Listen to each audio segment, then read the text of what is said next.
Hey fam, Raif, Derrazi here, and it has been a minute since I've done one of these lab results videos where I go to the doctor every 6 months, get my blood drawn, do my labs, and then share it with you. It's been, what, years? I mean, I did a doctor's visit video in January of this year, but I never did a follow-up on my labs. So it's been a long time.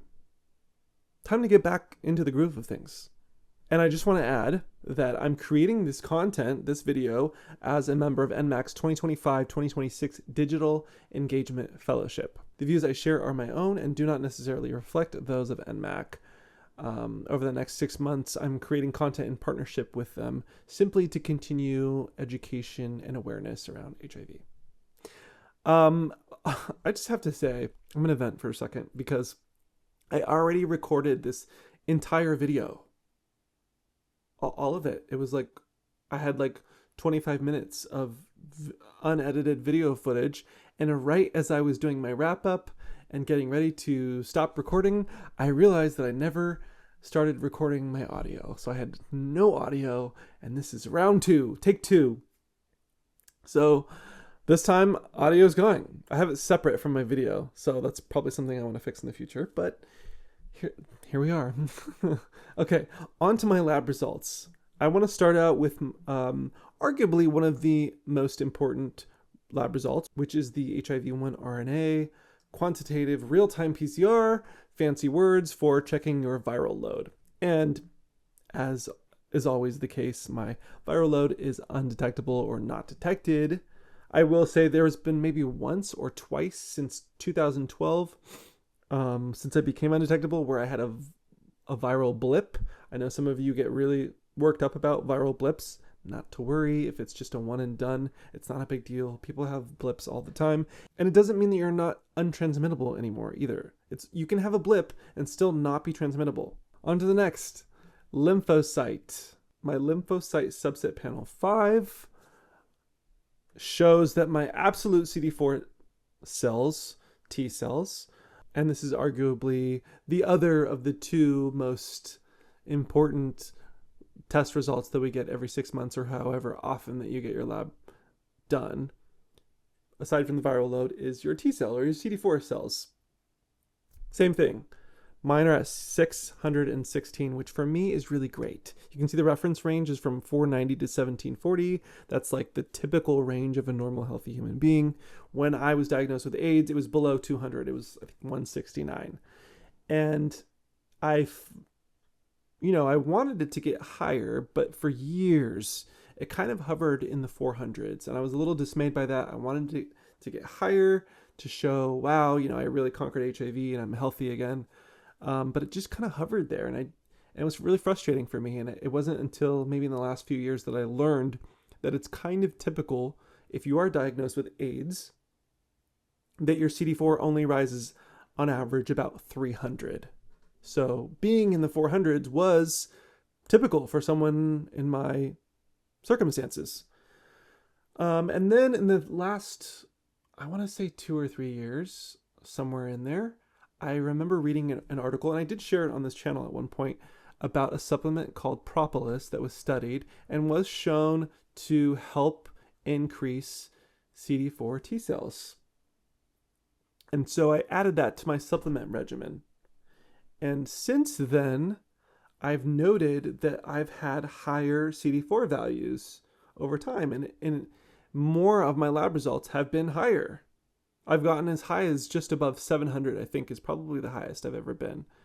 But I've seen it fluctuate between the 400s and the 600s, and consistently lately it's been in the 600s, which is awesome. That's an average 200 value increase from where it was kind of hovering before. I can't tell you for certain that it's the propolis that did it, but it certainly hasn't been hurting. So I've had that as part of my supplement regimen. And in addition to that, I've continuously been working on boosting my health through fitness and diet. The other one that's interesting to me is the percent CD4. Previously, it was always in the low to mid 30s as a percentage. You can see the reference range is 30 to 61%. And that was always annoying to me too, because I was like, I want that to be healthy. Like, I want that to be better too. Why can't mine be higher? And in the last year or so, that I've seen that slowly rise as well. I think 44% is the highest that I remember seeing it. So that's also cool. Okay, on to the next, CBC. So something interesting here with CBC was my white blood cell count was below the reference range of 3.8 to 10.8. It was 3.3, which is low. I did a cursory, Google search /AI response, and it said, a number of chronic issues, concerns that it could be, which I kind of wrote off because this is a one-off. I don't remember having issues with this in the past. It certainly wasn't an issue in the last couple labs that I've had. So in the past year and a half. But something that can cause your white blood cell count to be low is a recent infection. So you could be sick with a viral or bacterial infection, and that can cause your white blood cell count to be low. And I was sick in the last month. So who knows? That's most likely the cause. I'm not going to stress it. I'll wait till my next labs, and if it's low again, then I'll go to my doctor and be like, yo, what's up? Do we need to take a closer look at this? But at the moment, I think I'm good. The next one is the lipid panel. And for this, I'm going to pull up my lipid panel in February, as well as my most recent in October. So looking at my February lipid panel, you can see my cholesterol total was 222, which is high. The reference range is below 200 milligrams, and I was at 222. That was alarming for me. My LDL cholesterol was also high at 141, and my non-HDL cholesterol was high at 161 with a reference range of less than 130. Now I got my lipid panel in October, and look, my cholesterol dropped from 222 all the way down to 190, now within the ideal range. That was so exciting for me, so satisfying. My HDL cholesterol, or what is often called good cholesterol, was lower from 61 to 58, not a big deal. Still well within the range. And then triglycerides went down from 96 to 87, which is also great. My LDL cholesterol went down from 141 to 113. It's still high, but man, that's a huge drop. And as long as the trend continues in that direction, I'll be ecstatic.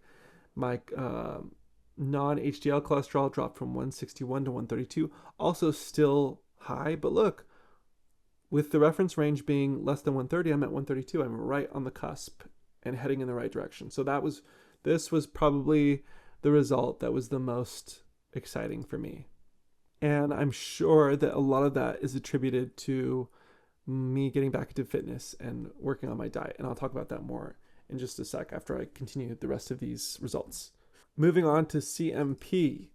I'm also going to pull up my February CMP results to compare, because as you can see, I did fast in February, and my glucose was 101, which is just above the reference range.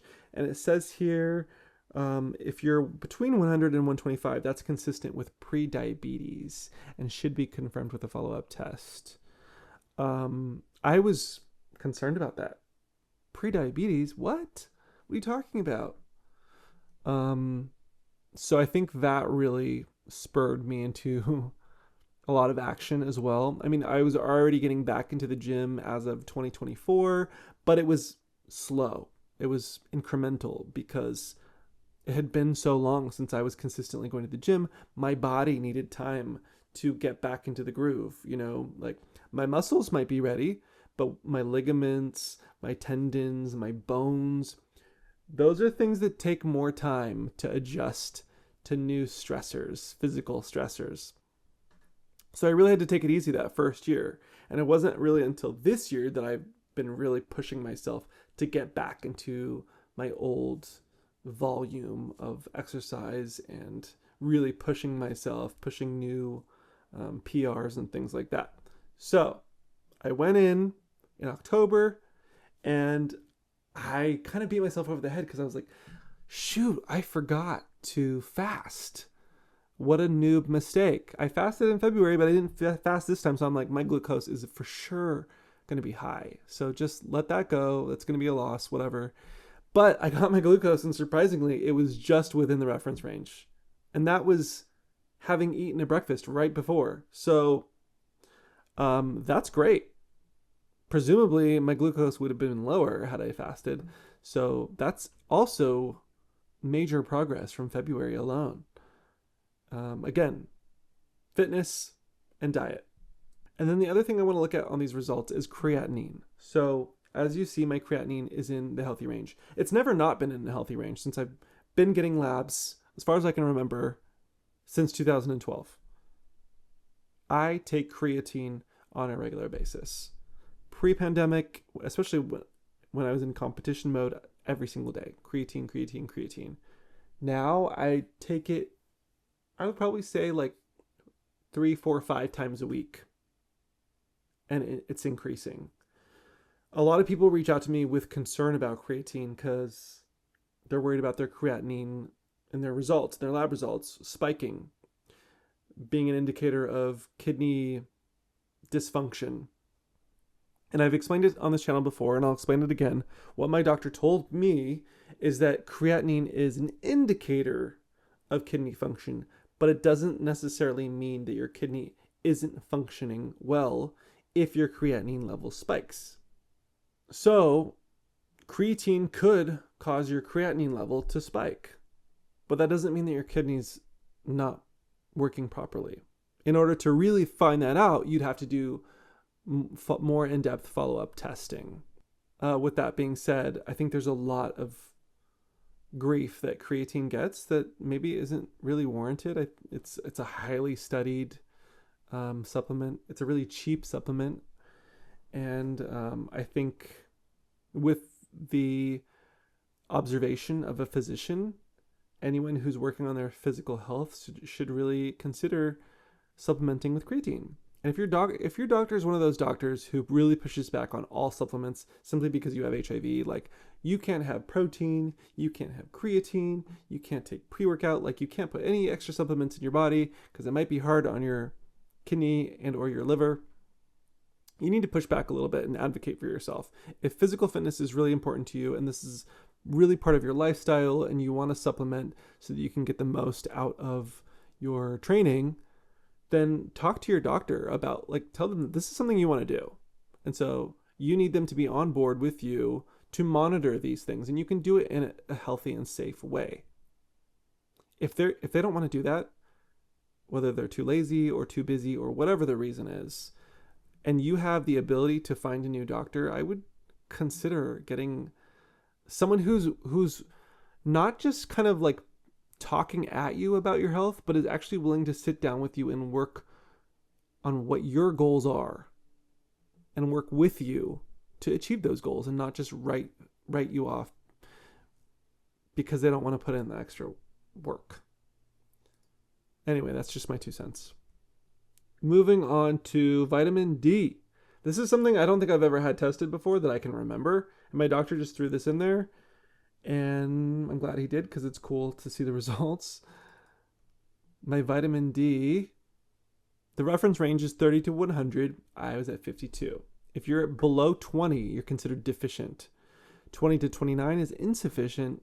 Over or equal to 30 is optimal. I'm at 52, so that's optimal. That's great. I've heard countless times in the news and in articles that the majority of Americans are deficient in vitamin D. Now, this is going to be a little controversial, but I do tan. I do indoor tanning. I haven't done it in maybe 3 or 4 months though, indoor tanning, because it's summer. Why wouldn't I just go outside? And I also do outdoor tanning now that it's nice out.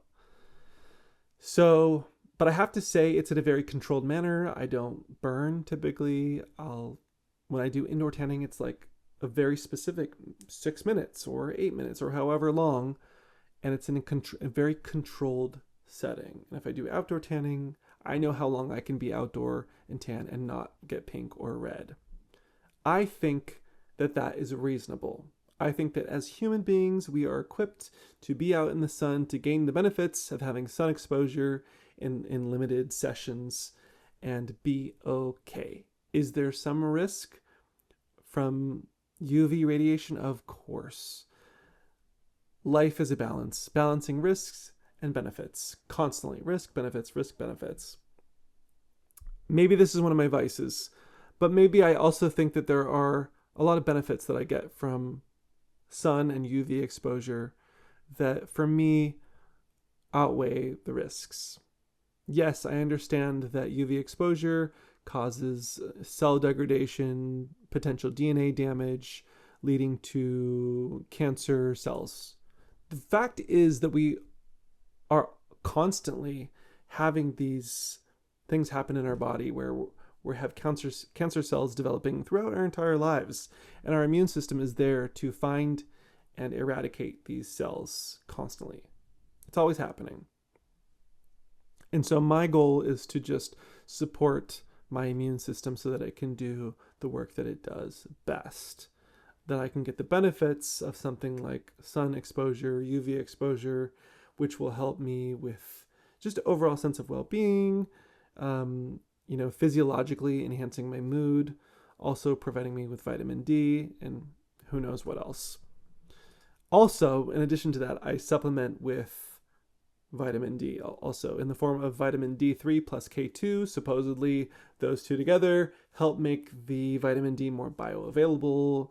Fancy word for saying that the body is able to absorb more of the vitamin. And I do that in liquid form, 1000 IUs. That's the measurement of it. And I'll make my coffee in the morning. I'll add creamer so that it's not scaldingly hot when I add it. And put the drop in, mix it together, and then drink it up like that. So possibly the tanning is giving me the good vitamin D results, or possibly the vitamin D3 supplementation, or both. Either way, I'm in a healthy range and I'm really happy about it. Okay. So touching on my fitness, like I said, last year I had to take it easy. This year, I'm really back in strong, going 4 or 5 plus times a week. I typically will start out with cardio for 30 minutes on the treadmill. I'll start at an incline at 18 degrees, going 2.8 miles an hour. And then every 4 or 5 minutes, I'll decrease the incline by 3 degrees and increase the miles per hour by 0.2. So by the time I'm at 0 degrees or just flat, I'm going 4 miles an hour plus. Really fast walking. And so as the difficulty of the incline is decreasing, the speed is increasing. So I hope there's like a balancing out effect where I'm consistently pushing myself just in a different way. And by the end of those 30 minutes, I will typically burn around 400 calories, which is great. Not even started the workout. And then I will go into my strength hypertrophy training. Hypertrophy just means muscle size, increasing muscle size. Yes, when you're doing strength training, you're also increasing muscle size, and vice versa. When you're working on increasing muscle size, you're also going to gain some strength. But there's a way to put more emphasis on one over the other, depending on how many reps you do. Strength training tends to be around 5 to 8 reps. Hypertrophy is around 10 to 12 reps. And then beginning this year, since this new gym that I started going to in January, or actually in November once I moved back to this West Hollywood area, has a sauna. So I really started to integrate that into my routine as well. I'll do 2 sessions of 10 minutes each with a 5-minute break in between. So I'll go in the sauna for 10 minutes, take a break for 5 minutes, cool off, and then go in for another 10 minutes. And that has really become a part of my routine as well. Purportedly, it helps with muscle recovery, stress relief, an overall sense of well-being. Sweating can help flush out toxins and impurities from the body. There's possibly cardiovascular benefits, and it maybe even helps boost the immune system. So lots of great potential things to come out of regular sauna usage. Well, that's it for today. Look out for more videos like this to come. I'm going to continue doing the labs and the lab results, and look out also for more vlog style content. I used to do a lot of that way back when, pre-pandemic. I'm going to bring that back in as well, because I know a lot of you guys just like to follow my life journey, so I want to let you in on that. And be sure to like this video if you liked it, subscribe, hit that bell so you get a notification every time a new video comes out, and please share this with anyone who might find value in this content. Those are the best ways that you can help support me and my channel. All right, see you soon. Cheers.